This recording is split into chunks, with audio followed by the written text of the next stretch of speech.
It all starts in a modern city on a very sunny day, showing a large office building. Inside the office, we see our protagonist working as he wonders about a strange event from the day before. Focused on his keyboard, the guy tries to remember what exactly happened last night.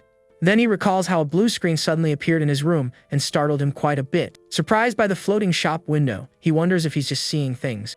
Taking a closer look, he tries to buy a tunic but can't because he doesn't have any coins. Soon after, he finds a hammer for smashing zombie skulls, costing 5 coins. This image gives him a vision of several zombies coming toward him, which makes him very worried. Back at the office, he ignores these thoughts, thinking his mind is just tired from exhaustion. Unexpectedly, his furious manager appears, walking toward him and shouting his name. The boss approaches the guy and asks if he's daydreaming again. Slamming his hand on the desk, he tells the young man to focus and asks if he took care of last week's work. Our protagonist knows the problem was with the other company, which didn't prepare the documents correctly. On top of that, he thinks his boss is incompetent and is now putting on a show for everyone to see.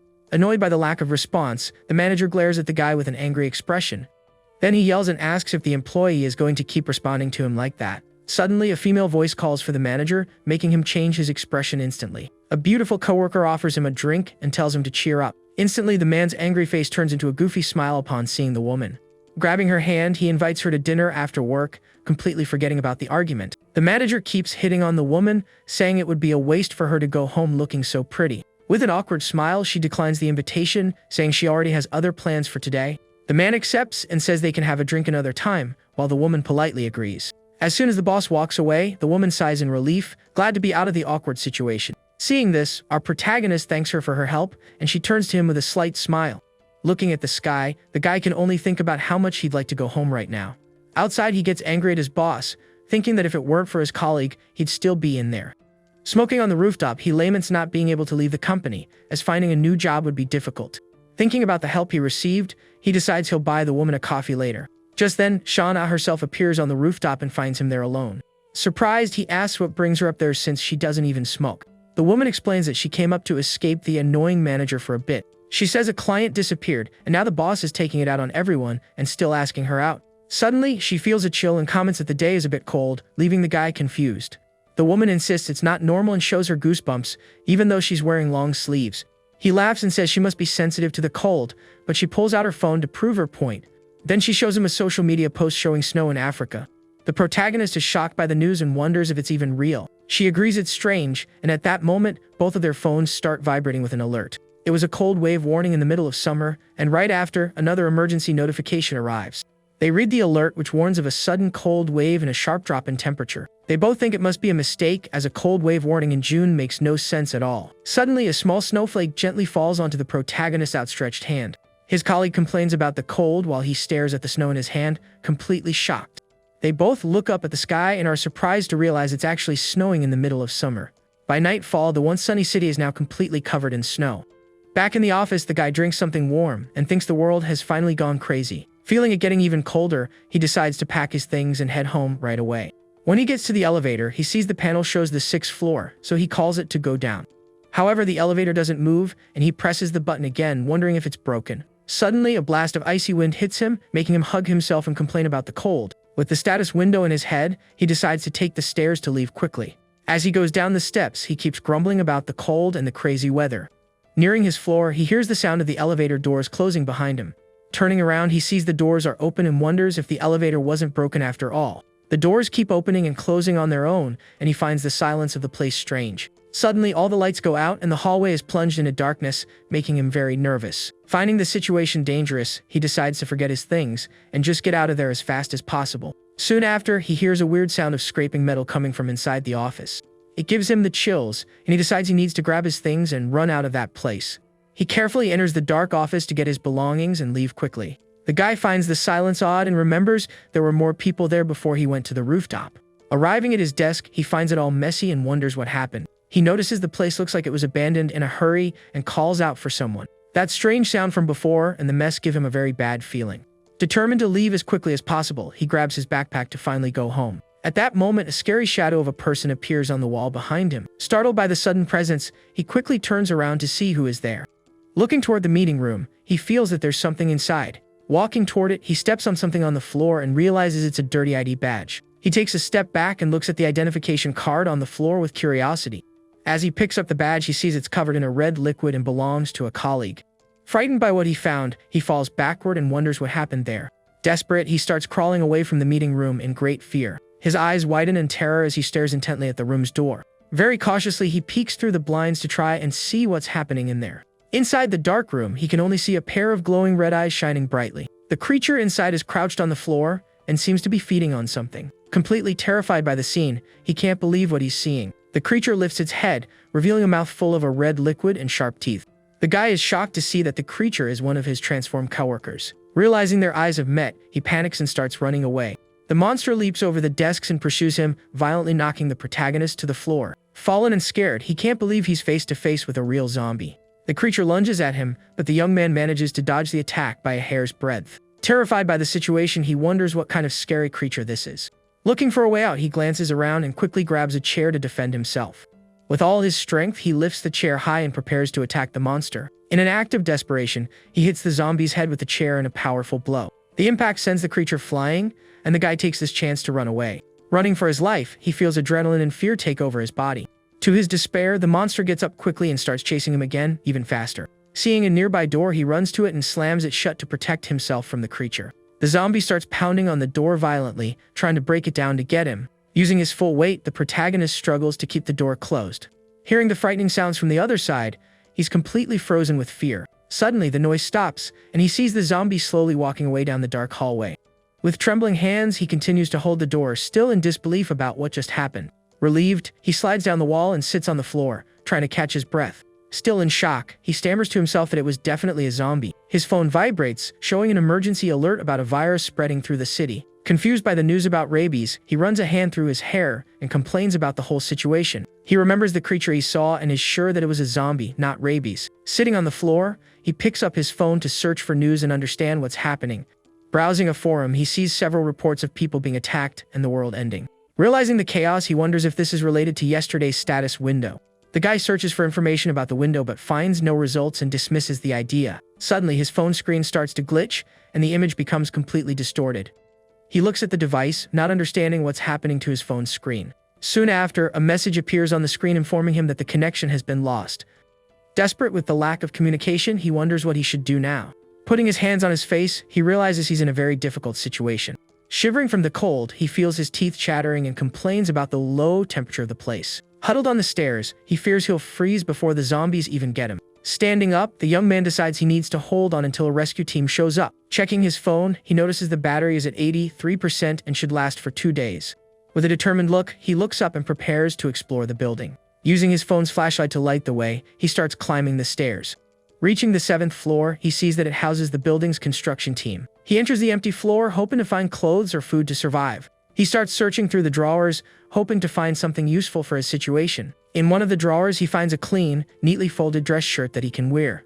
After changing his clothes, he feels much better and warmer to continue exploring. Now his focus is on finding food, so he continues to search the floor's cabinets. With a smile on his face, he celebrates finding a backpack full of supplies. Inside the backpack, he finds food, water, and even a blanket to keep warm. He thanks the bag's unknown owner and puts it on his shoulders, ready for whatever comes next. With his supplies secured, he now needs to find a weapon to defend himself. Approaching a door, he is surprised to find a set of golf clubs. With an ironic smile, he realizes his boss's golf clubs might come in handy. He hangs his bag and the clubs on the staircase and prepares to wait out the night. Wrapped in the blanket, he wonders if the food will last for 3 days and if rescue will arrive. Looking out the window, he sees the snow falling outside and worries about his situation. The streets are in chaos, with cars exploding and hordes of zombies everywhere. The blizzard is so strong that he knows it will be difficult for a rescue helicopter to arrive. Worried, he sits on the floor and wonders what he'll do if rescue takes a week. The cold gets worse and worse, and he huddles in the blanket, trying to stay warm. Suddenly, the status window he had seen before reappears in front of him. He remembers that the shop had winter clothes and thinks they would be very useful now. Looking at the items in the shop, he wonders how on earth he can get coins. Focused on the blue screen, he tries to figure out a way to get coins to buy the items. With no clues, he lowers his head and tries to think of a solution to this problem. As the snow falls outside, he huddles in his blanket, feeling the cold increase more and more. Suddenly, he hears approaching footsteps and quickly gets up to investigate the source. The sound seems to be coming from the emergency exit door, so he prepares for a possible attack. The noise gradually gets louder, and he realizes something is trying to open the door. With his heart racing, the guy prepares for the worst and grips his golf club tightly. He throws off the blanket and positions himself to attack, thinking it's another monster. The doorknob starts to turn slowly, indicating the door is about to open at any moment. Holding the club with both hands, he raises it above his head, ready to strike. As soon as the door opens, the young man doesn't hesitate and launches an attack with all his strength. At the last second, a person runs in and narrowly dodges the blow. With no time to think, he prepares to attack again, golf club in hand. The man shields himself with his arms and desperately yells for him to stop the attack. Surprised, he recognizes the person as a coworker and slowly lowers his weapon. He remembers this was the annoying guy from the sales team and feels very disappointed. The man explains that he was in the break room when he heard knocking on the door from outside. He brags about being smart and locking the door from the inside to protect himself. The protagonist says he just opened the door and ran, making his colleague think it was easy. Not caring about the story, the man gets his attention and points to his own hand. The man then asks if he has any food because he's very hungry, and the guy is surprised. Our protagonist denies having any food, thinking he can't share his emergency supplies. He decides to offer only water, and the person thanks him while watching him strangely. Suddenly, the colleague grabs our hero's wrist and holds the bottle very tightly. With a desperate look, he asks if the young man is sure there's nothing else to eat. Seeing that strange reaction, the guy realizes something is very wrong with his companion. As he fills the bottle, he thinks about how unsettling the man's behavior is. He notices the man is sweating a lot despite the intense cold in the place. Out of nowhere, the man transforms into a monster and lunges to attack the protagonist by surprise. The creature grabs him and throws him violently to the ground, putting the guy in a dangerous situation. In a swift move, he manages to hit the zombie's face with the metal bottle he was holding. Seizing the opportunity, he grabs a golf club and prepares to finish the creature off for good. With all his strength, the young man lands a powerful blow on the monster's head, which falls to the ground. Even on the ground and injured, the zombie continues to growl and writhe in a frightening way. Seeing that the creature is still moving, he holds the club firmly for another decisive strike. Determined to survive, the protagonist strikes the monster several times without any mercy. The attack is brutal, and he keeps striking until he's sure the threat has been completely neutralized. He doesn't stop attacking the zombie on the floor, making sure it won't get up again. After the final blow, the guy finally stops and observes the result of his terrible actions. Completely exhausted and shocked, he tries to catch his breath after the intense fight. The status window appears in front of him, showing that he earned 1 coin from the fight. Noticing the connection, he opens the shop and sees that he now has 1 coin in his inventory. Looking at the items, he finally understands that he needs to eliminate zombies to earn coins. Annoyed, he realizes he risked his life for just 1 measly coin and gets frustrated. With a serious look, he analyzes the zombie's body on the floor to understand what happened. Approaching carefully, he investigates the body to see if he can find any clues. He then notices a bite mark on the man's arm and understands how he got infected. Kneeling on the floor, he sighs with relief and mourns the loss of his former colleague. He goes back to the office and sits down to rest and process everything that has happened. He smokes a cigarette and thinks that he can't trust anyone anymore in this situation. The guy finds a pack of cigarettes and puts it in his bag for later. Suddenly, he hears screams from outside and gets up to see what's happening. Looking out the window, he observes the horror scene unfolding on the city streets. A survivor bravely fights with a bat against a horde of hungry zombies. Unfortunately, he gets surrounded by the monsters and is quickly overpowered by their large numbers. In no time, the man is completely overwhelmed by the zombies with no chance of escape. The creature that got him turns around, revealing its now disfigured and terrifying face. Frightened by the scene, the guy steps away from the window and goes back inside the office. He sits in a chair and laments the terrible situation he's in now. Looking at the snow falling outside, he prepares for another long night of survival. Lying on a table, the protagonist tries to get some rest in the dark, cold office. By the 3rd day, his phone battery is at only 3%, and he's worried. With few snacks left, he has spent his time saving energy and looking out the window.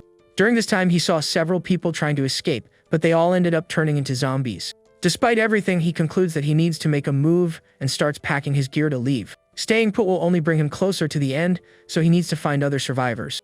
With his backpack and weapons, he sets out, determined to find someone to team up with and get out of there. His first goal is the 6th floor, to check if the entrance is really blocked as they said. Walking down the hall, he suddenly notices something unexpected and stops in surprise. With a glimmer in his eyes, he sees a light and is filled with hope as he realizes what it means. Excited by the discovery, he starts running through the office toward the light he saw in the distance. Reaching the window, he looks outside, but his joyful expression soon vanishes from his face. The landscape outside remains the same, with all the city buildings covered in a lot of snow. His eyes reflect the desolate city as he thinks about what to do next to live. He's disappointed to see it's still dark outside, and his hopes diminish a little. However, the lights came on, so he concludes that someone must have turned on the emergency generator. This confirms his suspicions, and now he's sure there's another survivor in the building. Knowing the lights could go out at any moment, he needs to act very quickly. He needs to find the other survivor before the power runs out and everything goes dark again. The guy figures the person is on the 1st floor and starts heading down the stairs carefully. To avoid making noise, he takes off his shoes and carefully ties them around his neck. He descends the stairs silently, thinking this is better than attracting hungry zombies. Arriving on the 6th floor, he approaches the door to check the situation on the other side. Very cautiously, he peeks through the crack in the door to take a quick look down the hallway. He sees the entrance is blocked by heavy equipment, exactly as he had imagined. Excited by this discovery, he believes there might be more survivors than he thought. The emergency exit sign shows the way to the 2nd and 1st floors of the building. He approaches the lobby door and imagines there must be a lot of zombies nearby. Taking a deep breath, he slowly turns the doorknob and prepares for what he'll find. Peeking through the gap in the door, he hopes not to find any creatures on the other side. Unfortunately for him, the lobby is completely infested with zombies, and the situation is very dangerous. The creatures are everywhere, and he realizes that getting out of the building will be an impossible task. Surprised by the number, he sees an entire horde of zombies wandering around the 1st floor. Relieved, he closes the door and realizes the zombies from outside haven't managed to get in yet. He hears the creatures banging on the glass door and fears it could break at any moment. With no time to waste, he runs down the hall to find the other survivor as fast as he can. Reaching the management office, he finds the door open and enters cautiously. Inside, he finds a frozen man and recognizes him as the building's security guard. The guy remembers how the guard would take off his clothes due to severe hypothermia. With respect, he closes the deceased's eyes and says goodbye to the man he saw every morning. With his golf club in hand, he bids farewell to the security guard and wishes him to rest in peace. With no time to lose, he returns to the hallway and continues his search for the other survivor. The only place left is the security room, so he's sure someone is in there. He approaches the door and imagines there might be traps to protect against intruders. With a determined look, he realizes he needs to show that he's not a zombie or a threat. Outside, a zombie converts bizarrely while making scary sounds in the hallway. Another monster approaches and starts screaming loudly, attracting the attention of other creatures. Knowing they have good hearing, he knocks on the door to get the attention of whoever is inside. With his breath held, he prepares to open the door very carefully and attentively. As the door creaks open, he's surprised by a quick and unexpected attack from inside the room. An improvised spear comes toward him, but he manages to block the blow with his golf club. Surprised by the attack, he recognizes the sound of the spear and understands what's happening. The other survivor also seems shocked to see that he attacked a human and not a monster. In the distance, a zombie hears the noise of the fight and starts moving toward the security room. The man backs away from the door and prepares to attack again if he needs to defend himself. In a swift move, our hero manages to disarm the guy and pin him to the floor. He disarms the guy and throws him to the floor to show he's not a threat to him. Taking advantage of the distraction, the protagonist manages to push the other guy into the room and closes the door. He quickly locks the door to ensure the zombies can't get inside the place. Now safe, the two survivors face each other, ready to find out who the other is. The man asks if he's human, and our hero confirms it as they both eye each other suspiciously. The protagonist explains he came because of the generator, and the other immediately understands the situation. To identify himself, he shows his ID badge and introduces himself as the assistant manager of the sales team. The man introduces himself too, but our hero worries about the possibility of him being infected. He analyzes the guy and notices he isn't sweating and seems to feel the cold, just like him. The two continue to stare at each other, and our protagonist tries to think of a plan for the situation. The other man notices the backpack on the young man's back and stares at him with a curious and attentive gaze. With the improvised weapon in hand, he remains on the defensive, ready for any move. The protagonist notices the other isn't hungry and concludes that he is not infected. He tries to get closer, but the man backs away, making him even more suspicious with his actions. Our hero realizes he's made the man tense and now needs to find a way to break the ice. With an idea in mind, he drops his golf club and takes the pack of cigarettes from his bag. The other man watches his movements carefully and remains on guard, not letting his defenses down. Our protagonist shows his hands to prove he doesn't want to fight and tries to calm the mood. He then remembers that smoking together can help people relax and decides to offer a cigarette. The other man looks at the cigarette and then at the guy with a doubtful expression on his face. He takes out the pack of cigarettes and extends it to the man as a gesture of friendship and trust. With a smile, he offers a cigarette and hopes the other will accept so they can talk. The man accepts the cigarette and looks at him with a serious but now slightly more relaxed expression. Still holding his weapon, he seems calmer, and the two can finally understand each other. The man thinks for a moment and decides to accept our confident protagonist's offer. He takes the cigarette and asks for one to smoke, while putting his improvised weapon on the floor. Our hero puts out the cigarette on the table and the two finally start to relax a bit. The other guy says he feels alive again, and our protagonist agrees with a smile. Suddenly, the man's stomach rolls, and he gets embarrassed by the unusual situation. He explains he only ate half a chocolate bar, and our hero decides to help him with that. The protagonist figures he must have gotten the food from the break room on this floor. The man opens his backpack and shows some instant noodles, breaking them in half. He offers half to our hero and advises him to chew it well so he doesn't get sick. The two eat together, and the protagonist asks if he cleared out the entire second floor. The guy confirms it and says he no longer needs to worry about storing food in the fridge. With his mouth full of noodles, our hero continues the conversation with his new companion. Now calmer, they sit down to talk and better understand each other's situation. Our protagonist asks how the situation is on the second floor, and the man says it's not good. He says he was trapped in the break room with a colleague, and they shared the food. But his colleague insisted on leaving, while he thought it was better to wait for rescue to arrive. In the end, the colleague left and got infected as soon as he opened the break room door. Our hero comments that there seemed to be a lot of zombies, and the man confirms he saw 4 of them. He only left because his battery was dying and he needed to find a way out soon. The man explains that he distracted the zombies and crawled out to escape. Our hero praises the man for escaping from 4 zombies, and he appreciates the compliment. He then asks if the other guy was the one who turned on the generator, and the guy confirms it. Seeing a power strip, he understands the power was turned on to charge something. The man with glasses asks if the phone is still useful, and our protagonist looks at him confused. The other is surprised and asks if he survived all this time without using the internet. Our hero says there's no signal, but the man reveals that satellite internet is working. Shocked by the news, he remembers the company's Spacelink and confirms he knows it well. The man explains that there are still servers running in some online communities. He offers to charge our protagonist's phone and invites him to sit down. The phone starts charging, and our hero is finally able to connect with the world. He sees posts from other survivors and realizes the internet is indeed working. Grateful, he turns to the man and thanks him for all the help he has offered. The two remain silent for a while and observe their surroundings with great attention and calm. Suddenly, the light starts to flicker, and they look up, worried about the situation. The man with glasses warns that the emergency generator is about to run out of power. He then asks what our protagonist plans to do next and looks at him seriously. The guy says he's going to stay there, and our hero realizes he wants him to leave. He understands he's a burden to the other, who just wants to protect himself and save food. Our protagonist agrees that they aren't ideal partners at the moment. With a determined look, the two face each other and decide it's best for each to go their own way. Our hero decides to leave because he knows he would be an obstacle for the other survivor. The man with glasses understands the decision and agrees to the two survivors separating. Before leaving, the man takes something from his backpack and turns to our protagonist. He offers a flashlight and a portable charger as a farewell gift to the guy. Surprised and grateful, our hero accepts the items, knowing they will be very useful. In return, he offers a lighter, and the man thanks him for the unexpected gift. The two say their goodbyes, and our protagonist prepares to go on his way alone. With a smile, he turns and waves goodbye to the other survivor with a friendly gesture. The man wishes him good luck, and the two part ways, hoping to meet again. Our hero says goodbye and hopes they see each other again, alive and well, in the future. He hurries to leave before the power goes out and everything in the building goes dark again. Looking at the lobby door, he sees the zombies are still trying to get into the place. With his golf club in hand, he prepares to explore the rest of the building alone. He goes down the stairs and decides to head to the basement to get the company car and escape. The parking lot is full of cars, and he realizes he can use one of them to get away. However, he wonders if leaving now is the best choice or a hasty decision. For now, he decides to go back up and gather more information before trying to flee the building. He climbs the stairs, determined to explore and find a safe way out of the place. Suddenly, the lights go out and the hallway is plunged into total darkness again. Calmly, he takes out the flashlight he received and prepares to continue his journey in the dark. With the flashlight in hand, he illuminates the dark hallway and gets ready to go up the stairs.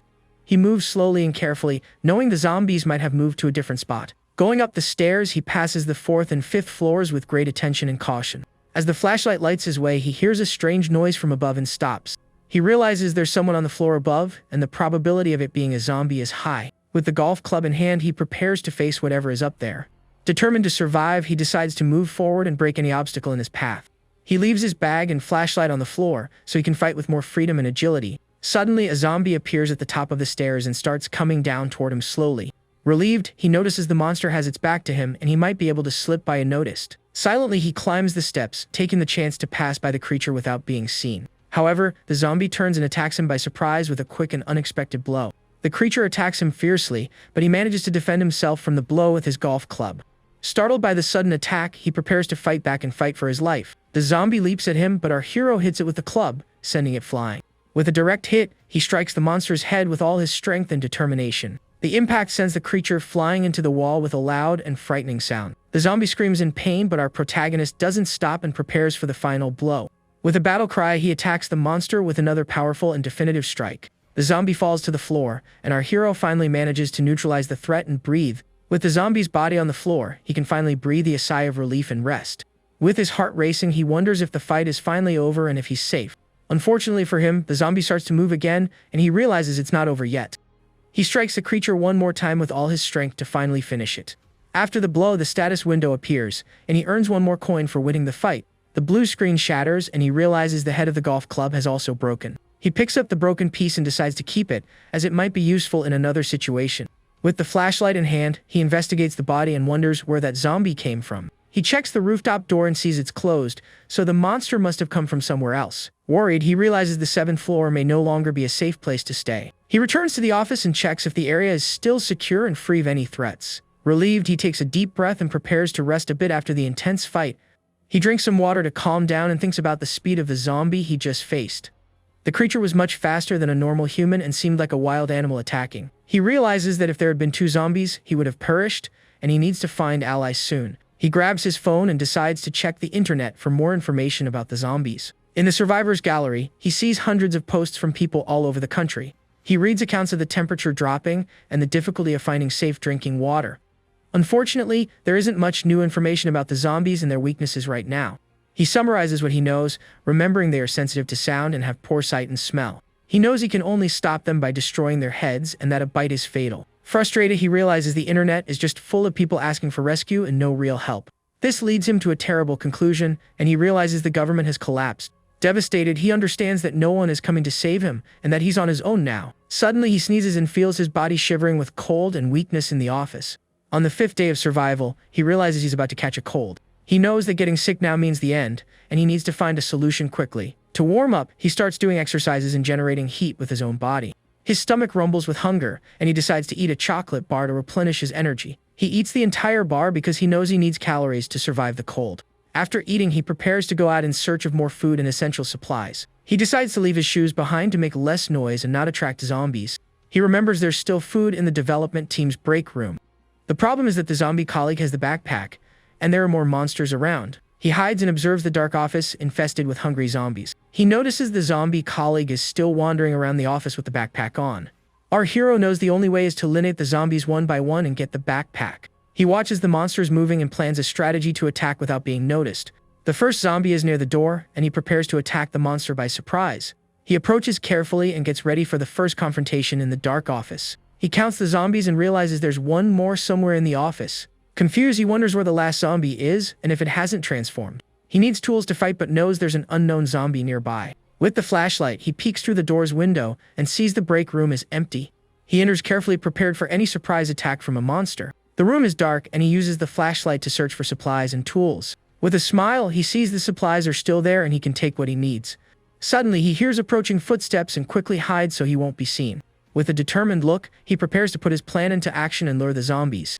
He uses a cup to make noise and get the attention of the creatures on the other side. The cup falls to the floor, and the sound attracts a zombie that approaches to investigate the source. The creature gets closer, and our hero prepares to attack the monster by surprise. The zombie enters the room, and our protagonist attacks it with a quick and precise blow. He strikes the monster's head hard and neutralizes it before it can react. With a smile, he celebrates his victory and prepares for the next step of his plan. Suddenly, he hears more zombies approaching and sees them trying to break down the door. The creatures pound on the door violently, and our hero needs to act fast to escape. He looks in the mirror and sees the reflection of the zombies trying to get into the break room. He locks the door and celebrates that his plan worked exactly as he imagined.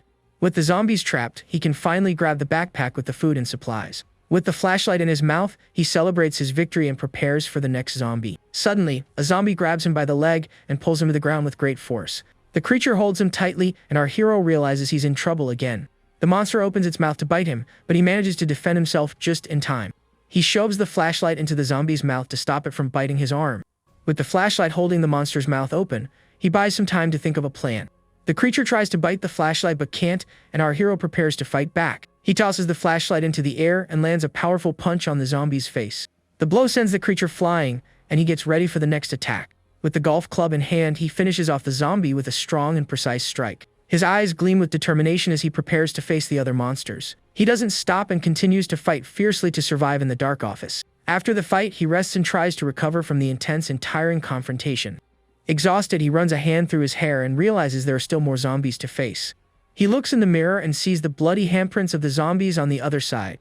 With 2 more zombies to face, he prepares for the next round of the fight. He picks up his flashlight and gets ready to finish off the monsters once and for all. With the flashlight in his mouth, he needs to end the fight before more zombies show up. He lures the last 2 zombies into the room and prepares for the final showdown. The 2 monsters enter the room, and he gets ready to fight both of them at the same time. He throws the broken piece of the golf club, and one of the zombies gets distracted by the object. The other monster attacks him, but he manages to dodge and prepare for a counterattack. He uses the flashlight to blind the zombie and buy time to attack the other monster. With the zombie blinded, he prepares to attack the colleague with the backpack of supplies. The creature recovers and attacks him, but he manages to dodge and grab the object on the floor. With the piece of the club in his hand, he attacks the zombie with a swift and precise blow. He finishes off the creature and prepares to face the last zombie in the office. The last monster attacks him, but he manages to defend himself and strikes it with the broken club. The status window appears, and he earns 4 coins for his victory in the intense fight. He grabs the backpack from the zombie colleague and notices it's quite heavy with supplies. Now without a weapon, he decides to look for more supplies and tools in the office. He starts searching through desks and drawers for anything useful for his survival. In one of the drawers, he finds a portable charger and nutritional supplements. With a smile, he celebrates his luck and puts the new items in his backpack. Excited by the discovery, he decides to search the development team 2's area as well. He enters the room and starts looking for more useful supplies and tools. The guy manages to find a few things that will help him move forward. Happy with the result, he manages to find a charger and several supplements. With a full backpack and a flashlight in hand, he prepares for his next journey. He walks through the office, and now his goal is to explore another part of the building. Suddenly, he remembers the last zombie and worries about the possibility of an attack. Without a weapon, he knows he's in danger and decides to leave the office as quickly as possible. He runs through the dark hallway and steps on something on the floor, leaving a bloody mark. With the backpack in his arms, he finally manages to calm down and breathe a sigh of relief in the area. He laughs at the thought that he feels safe in the office despite the chaotic situation outside. Tired, he hugs the backpack and allows himself to rest a bit after so much stress. He decides to check what he managed to get in the backpack and prepares to organize his items. Inside the backpack, he finds chips, chocolate pies, cookies, and instant noodles. With a huge smile, he celebrates his luck and is thankful for finding so much food. With these supplies, he knows he can survive for a month if he has drinking water. As the adrenaline wears off, he starts to feel cold and shiver in the dark, chilly office. His wet feet make the situation worse, and he decides to wash up a bit to get warm. He washes his feet with the icy water and complains about the intense cold he feels in his body. Suddenly, he notices a wound on his foot and worries about the possibility of infection. Shocked, he wonders if he was scratched by a zombie during the intense fight earlier. He remembers he wasn't bitten and tries to calm down to avoid panicking in the situation. With his phone in hand, he researches the infection and whether scratches can transform him. He finds a post from another survivor who was scratched and didn't transform. Relieved, he reads that only bites can turn people into hungry zombies. With this information, he can finally relax and prepare for the next day. Happy that he's not infected, he celebrates the news and feels much more relieved. He puts his phone away and gets up to continue his journey in the dark, cold office. However, the problem now is the cold, and he needs to find a way to warm up. He tears up the blanket and realizes his feet are freezing, and he needs to warm them up quickly. With the status window in front of him, he opens the shop to see if there's anything useful for him. He looks for winter clothes and finds several options to protect himself from the cold. The shop offers clothes, boots, gloves, and winter hats, all costing 3 coins each. Frustrated, he complains that the items are sold separately and for the same high price. With no choice, he decides to buy the boots to protect his feet from the intense cold of the place. The boots appear in front of him, and he's surprised by the magic of the status window. He picks up the boots and tries them on, curious to see if they will fit his feet. The boots fit perfectly, and he realizes the items are customized for him. However, he knows the boots alone won't fix the cold, and he needs something more. He looks for more options in the shop but can't find anything that can help him in this situation. With a determined look, he continues to search for something that might solve his problem. Suddenly, he finds a mysterious item in the shop and decides to buy it to see what it is. He presses the purchase button and spends one of his coins to acquire the new item. A pair of sweatpants appears in front of him, and he's confused by the unexpected purchase. However, he uses a heat patch from the pants and feels a little more alive and warm. With his feet warm and a bit more comfort, he prepares for the next challenge. He complains about the price but knows the heat patch is essential for his survival. With the patch on his feet, he feels immediate relief and manages to warm up a bit. With a smile, he feels alive again and ready to face whatever comes next. Sitting by the window, he watches the snow fall and prepares for another day of struggle. On the 7th day, he goes to the sink and realizes the water has been cut off in the building. He prepares for the worst and fills his bottles with the water that was still left in the tap. With about 2 liters of water, he knows he only has enough for a few more days. Lying on the floor, he despairs, realizing the water ran out just when he was feeling better. He picks up his phone and sees that other people are also reporting the water outage. In a post, a survivor says he's going out to look for a nearby supermarket. Other people ask if he went, and the man confirms he's on his way and will post if he makes it. He sees the post and notices that the number of new publications is decreasing every day. With a sad look, he concludes that most of the survivors probably haven't made it. Looking out the window, he can barely see any signs of life and feels more and more alone. He tries to stay optimistic and believes there are still other survivors out there. On the 8th day, he checks the post from the man who went out and sees there's no reply. With his hope dwindling, he realizes he can no longer just sit around waiting for a miracle. He looks out at the snow-covered city and knows he needs to act if he wants to survive. With a determined look, he gets up and prepares to go out in search of a way forward. With limited food and water, he knows he can't wait any longer and needs to risk it all. He knows that going out alone is a death sentence and needs to find an ally to survive. The problem is he needs a weapon to move around and look for other survivors. He only has a golf club which isn't very durable and breaks easily against the zombies. The shop offers a hammer for taking down zombies, but it costs a pricey 5 coins. With 5 coins, he could buy winter clothes and a heat patch to keep warm. He decides to explore the other floors for supplies and weapons before spending his coins. On the 4th floor, he enters an office and braces himself for what he might find inside. He's confused to see the empty office and wonders what happened to the people there. With his flashlight, he illuminates the area and realizes there's no one there and everything is silent. He notices bloodstains on the desks and keyboards and starts to get suspicious. Besides the stains, he smells a strange odor in the air and realizes it's the smell of zombies. He doesn't understand where the bodies are or what happened in the abandoned office. He tries to open a door, but it's locked from the inside, and he can't get in. Surprised, he wonders if someone is hiding in there but doesn't hear any noise. Suspicious, he prepares to break down the door and find out what's on the other side. With his golf club, he strikes the doorknob hard and manages to break the lock. He announces that he's coming in and prepares to face whatever is inside. With a strong kick, he opens the door and enters the dark room with his club in hand. The door opens, and he finally gets into the room to investigate the mystery. He sees several cabinets and drawers and gets ready to search for supplies and clues. Shocked, he turns around and sees a pile of zombie bodies in the corner of the dark room. He counts at least 10 bodies and wonders who is able to eliminate so many monsters. With a curious look, he wonders if there was someone that's strong in his company. He realizes the place has been searched and that there's nothing useful left for him. Frustrated, he realizes that someone has already cleared the floor and taken all the supplies. He wonders who was so thorough as to take everything from the abandoned office. He finds a mug and notices there's a note left by the other survivor. The note explains that the survivor cleared the floor and piled the bodies in the room. He reads that the other survivor left his shirt and warns him to avoid the 5th floor. The note reveals that the man is heading to the west coast to stay safe from the zombies. He regrets having missed the chance to find an ally by just one day. The survivor identifies himself as a colleague from the accounting team and former special forces. On the back of the note, he finds a PS that mentions a gift left in the drawer. Excited, he opens the drawer and finds 2 coffee packets as a farewell gift. With an ironic smile, he realizes the gift isn't that useful but appreciates the gesture. On the 10th day, he eats a chocolate bar and reads the note from the other survivor. He remembers the warning to avoid the 5th floor and becomes curious about what's there.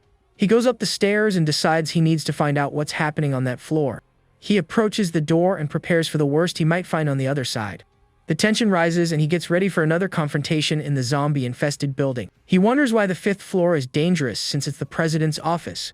He throws the paper away and decides to trust the other survivor's warning for now. He hasn't seen any signs of life since the day before and feels increasingly alone. As time goes on, the chances of finding an ally decrease and he needs to act fast. He doesn't want to miss another chance and decides to look for survivors on the other floors. Looking at the blinds, he wonders how many floors he'll have to check to find someone. Suddenly, a light flashes in the building across the street, and he realizes it might be a signal.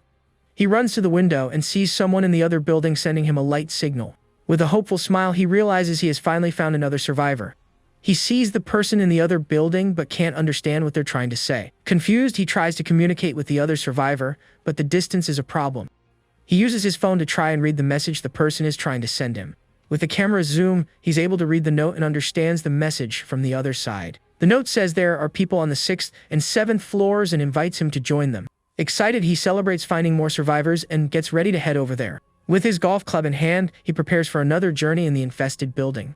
He goes to the president's office and wonders what he might find inside. He enters the room and is met with an unexpected and very surprising scene. Instead of zombies, he finds a private gym belonging to the company's president. Shocked, he realizes the president had his own private gym in the office. He sees that the entrance isn't blocked and wonders if the survivor cleared the path. He approaches carefully and identifies himself as an employee from the building's 7th floor. Suddenly, he trips on something and falls to the ground, knocking several objects off a table. He notices the door was broken down and that something strange is going on in there. He senses a presence behind him and turns to see a frightening shadow approaching. A zombie attacks him from behind, but he manages to defend himself with the golf club just in time. The creature knocks him to the ground, and he struggles to get rid of the monster with all his might. He manages to push the zombie away, but the monster comes back at him ferociously. He kicks the zombie hard, sending it to the other side of the room to buy some time. With the monster down, he prepares to finish the creature off with his golf club. With the zombie on the floor, he prepares for one more strike to end the threat. He attacks the zombie with all his strength and finally manages to neutralize the scary creature. Exhausted, he cries with relief and recovers from the intense and dangerous confrontation. He gets up and looks for supplies in the room but doesn't find anything useful. The status window appears and he gains one less coin, leaving him confused by the situation. He wonders if the survivor from the other building was lying about the allies. Suddenly, he hears a noise coming from a locker and approaches to investigate. Relieved, he realizes the man didn't lie and that there really is a survivor here. He prepares to open the locker and find the other survivor in the building. Hopeful, he gets ready to meet his new ally and fight for survival. He knocks on the door and says he doesn't want to hurt anyone and just wants to talk. He asks the person to identify themselves and says he came to join the others. Our hero introduces himself and says he's also an employee of the company, from the sales team. With no response, he prepares to break down the door and enter the room by force. A voice asks if he's assistant manager Song, and he's surprised by the question. The door opens and he sees his coworker Sona standing there in front of him. Shocked, he realizes she's been here the whole time, hidden and safe from the zombies. The two sit down to talk, and he understands that she was there from the beginning. She tells him that last night someone knocked on the door, urgently asking for help. With a bad feeling, she refused to open it, but the man broke the door down. She hid in the break room, and the man turned to a zombie shortly after. Scared, she heard him growling and dragging himself down the dark office hallway. Our hero realizes that the zombie he eliminated was the man who attacked her. She asks if he has a weapon, and he points to the wooden spear in the corner. He notices the weapon is similar to the one the other survivor used and gets curious. The young woman explains that she sharpened a mop handle with a utility knife, and it's quite useful. He sees blood on the tip of the spear and realizes she's faced zombies before. However, he knows she could be a risk and a liability in a world like this. He prepares to leave, but she calls out to him and grabs his golf club to help. She says he's going to need a weapon and joins him in the fight for survival. She holds his arm and begs him not to leave her alone in the building. He apologizes but knows he can't risk his life for her at that moment. With tears in her eyes, she says she won't be able to survive on her own and asks for his help. He pulls away and says he's very sorry, but he needs to go his own way to survive. She reveals that she used to practice fencing and could be a useful ally in the fight. Surprised, he looks at her, and she shows him a scar on her arm to prove her skill. She says she cleared the entire 6th floor and can show him the bodies to prove her strength. With a determined look, she warns that he'll regret it if he leaves her behind. Impressed by her confidence, he begins to reconsider his initial decision. She boasts about having won a silver medal at a national sports festival.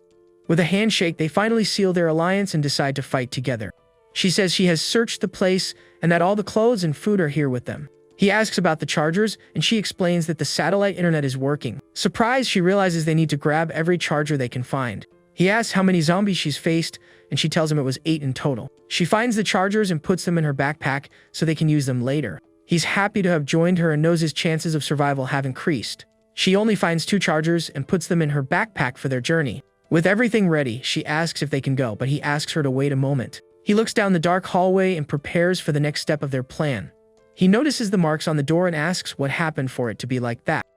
She explains that the man who broke down the door tried to crush it with a desk. He realizes the marks aren't from a desk and goes to investigate the area carefully. On the desk, he finds a caliper and is surprised by the unexpected discovery. With a smile, he picks up the tool and gets excited about finding a new weapon to fight with. He knows the metal tool is very sturdy and won't break easily. The young woman regrets that the weapon is short, but he doesn't mind that detail. With a smile, she says she has an idea to improve the new weapon they found. She takes the tool and starts working on her idea with great creativity. With the help of some tape, she attaches the caliper to a long mop handle. She shows him the new weapon, and he's impressed with his ally's creativity. The new weapon can be used as a spear and also as a grabber to pick things up. Grateful, he takes the new weapon and feels much safer to face the zombies. With her food and his combined, they no longer have to worry about supplies. He notices a frying pan in her backpack and asks where she got that item. Embarrassed, she explains that she brought it for a trade, but ended up forgetting it in her bag. He takes the frying pan and realizes it will be very useful for melting snow to drink water. She asks how he knew she was there, and he explains about the message he received.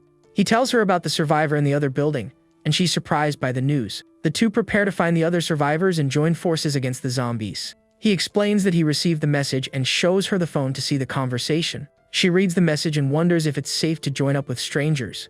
They both agree it's risky and that they can't trust just anyone in this situation. The young woman explains that she teamed up with him because it would be hard to find someone trustworthy. She doesn't want to take just anyone as a partner and would rather fight alone than in bad company. He agrees, and they decide not to join the group from the other building for now. She thanks him for considering her opinion and reveals that she thinks Manager Choi is alive. Surprised, he asks about the manager, and she explains what happened on the first day. She says the manager was with her on the 6th floor, but ran away and never came back. Scared, she ignored the man's pleas for help and only found out he escaped later. He asks when the manager left, and she says it was on the night of the 2nd day. He deduces that the manager might be on the 3rd or 5th floor of the abandoned building. If the other survivors don't get a response, they might try to join up with the manager. He worries that the manager and the others might team up and come after them later. They decide to ignore external factors and focus on their own survival. The good news is they have one more coin and can buy something from the item shop. He thinks about buying a hat to keep warm, but knows there are other priorities. He looks at the young woman and notices she's barefoot and must be very cold. He decides to buy the boots for her so she doesn't freeze and become a burden. With the decision made, he presses the purchase button and spends his coins on the boots. He decides to buy the boots for her but hesitates when he sees the other options in the shop. He feels selfish for thinking of himself in size, frustrated with the situation. He decides to choose later and falls asleep, tired from the fighting and daily stress. The next day, he wakes up with the sunlight and prepares for another day of struggle. He asks the young woman how much battery she has, and she checks her phone right away. She gets startled seeing him awake, and he complains that he's still not used to the cold. She confirms she charged all the batteries except the one he left behind yesterday. Her phone is at 22% battery, and they need to conserve power. She remembers there's a solar generator on the rooftop and asks if he's checked it. Surprised, he asks if there's something like that in the building, and she confirms it. She explains she was in charge of the project, and the generator was installed on the rooftop. The project was cancelled due to a malfunction, but the generator is still up there. She doesn't know the details, but the malfunction wasn't an equipment safety issue. He asks if she knows how to operate the generator, and she confirms she can get it running. Excited by the news, he decides to go to the rooftop to check the solar generator. They open the rooftop door with difficulty because of the snow piled up outside. With great effort, they manage to open the door and step out onto the snow-covered rooftop. Exhausted, they complain about how hard it is to open a simple door with so much snow. Looking at the top of the building, he asks if the generator is really up there. She confirms it, and the two get ready to climb up and try to turn on the solar generator. He finds the temporary ladder and gets ready to climb to the top of the building. He tries to pull the ladder, but it's frozen and won't come down at all. They decide to climb, and he asks if she can make it to the rooftop. The young woman offers to go up if he helps her reach the top safely. He agrees and gets ready to give her a boost so she can get on the roof. With his hands on her feet, he prepares to boost her and helps her up. With a jump, she manages to reach the top and holds on so she doesn't fall. She celebrates her success and gets ready to look for the solar generator on the roof. He watches and notices that she is very agile and moves lightly and with ease. She looks for the generator and finds it covered in snow in the corner of the roof. With a smile, she confirms she found the generator and prepares to take it apart. She says she'll disassemble it and toss the pieces down for him to catch on the terrace. She throws the first panel, and he manages to catch it successfully and without any trouble. The second panel comes right after, and he catches it just as easily as the first. The last panel is the heaviest, and he struggles to catch it without dropping it. With all the panels on the ground, they prepare to install the solar generator. Exhausted, they complain about the hard work, but feel relieved to have succeeded. She says the installation is complete, and they finally have a power source. She regrets that the snow will hinder its efficiency, and he worries about the clouds. With the generator installed, they hope the power will be enough for them to survive. She remembers that with strong sun, the generator used to charge to 50% in half a day. With the weak sun, they hope the generator can manage to charge at least a little. The next day, they check the phone and brace themselves for a disappointing result. The phone only charged 8% in an entire day, and they are frustrated. Disappointed, they realize that all of yesterday's effort wasn't worth much. She laments the situation, and he knows they can't do anything without the sun to help.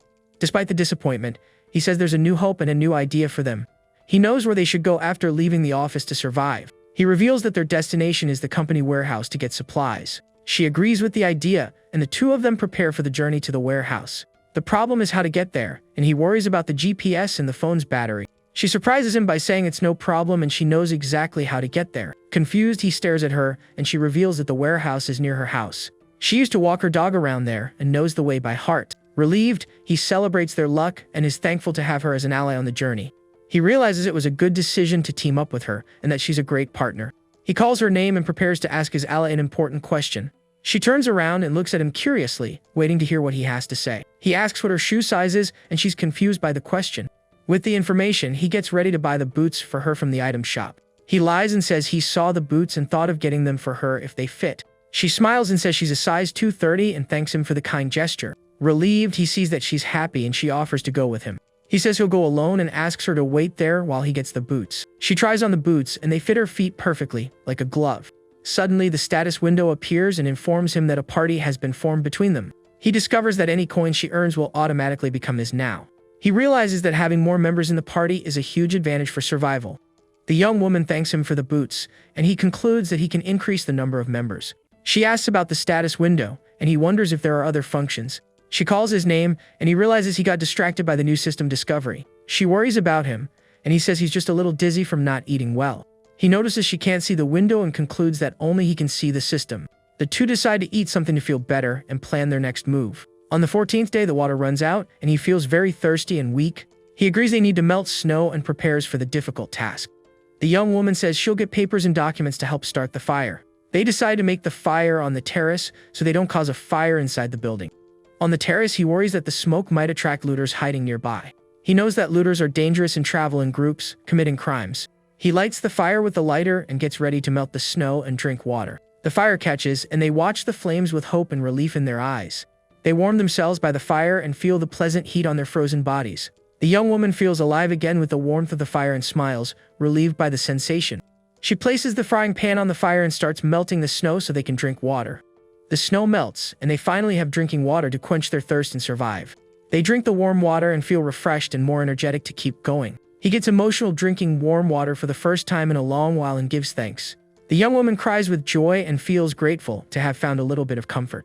They sit by the fire and feel happy that they didn't give up the fight. They decide they will fight until the end and survive the zombie apocalypse together. On the morning of the 15th day, he wakes up to the young woman urgently calling him.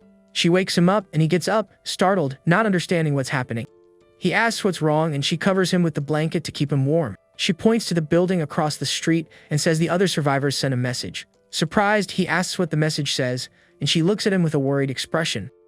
She reveals that the other survivors are coming to their building to meet up. He gets up quickly and prepares for the arrival of the new allies in the building. The tension rises and they prepare for the meeting with the other survivors. With their imminent arrival, they hope the new allies will be trustworthy and strong. The message says they are coming to their building to join their group. He asks when she saw the note, and she says she woke him up as soon as she saw it. She warns that they move fast and will be outside soon.